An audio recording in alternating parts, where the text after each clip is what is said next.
Еркін, мен туған жерім Абай ауданы Саржал ауылынанмын. Мен қазір сол Семей қаласында тұрамын.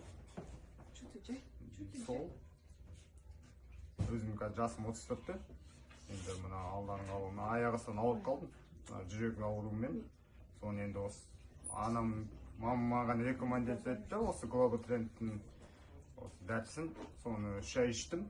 Енді результат болды. Қазір больницаға бардым, одан маған кардиостимулятор салып кетті. Сол. Диагнозың қандай болды? Диагноз миокардия. Жүрек үлкейіп кеткен. Жүрек сол жағы үлкейіп кеткен. Больницада жаттыңыз, иә? Жаттым, иә. Кардиостимулятор қойды ма? Қазір қойып берді, иә. Басында қоймады, иә? Басында қоймады, иә. Мен 3 ай іштім осы дәріні.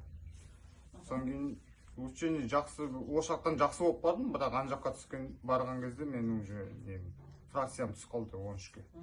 Не іштіңіз? Қандай дәрі іштіңіз? Енді аттан нано бальзам екеуі. Глоботрендтің нано бальзамы. Жақсы көмек. Қазіргі кезде қай көңіл күйіңіз? Қазір жақсы, мен осы кардиостимулятор салып міне осы екеуі ғой. Екі дәріні іштім. Кардиостимулятор қойды. Күніне 4 мезгіл іштім, басында 1 ай. Одан кейін екінші айда уже 5 мезгіл іштім. Одан үшінші айда 7 мезгіл іштім. Қазіргі результат? Қазір енді мен жүрегімнің 400 болып кеткен, объем қазір 200-ге уже кішірейді.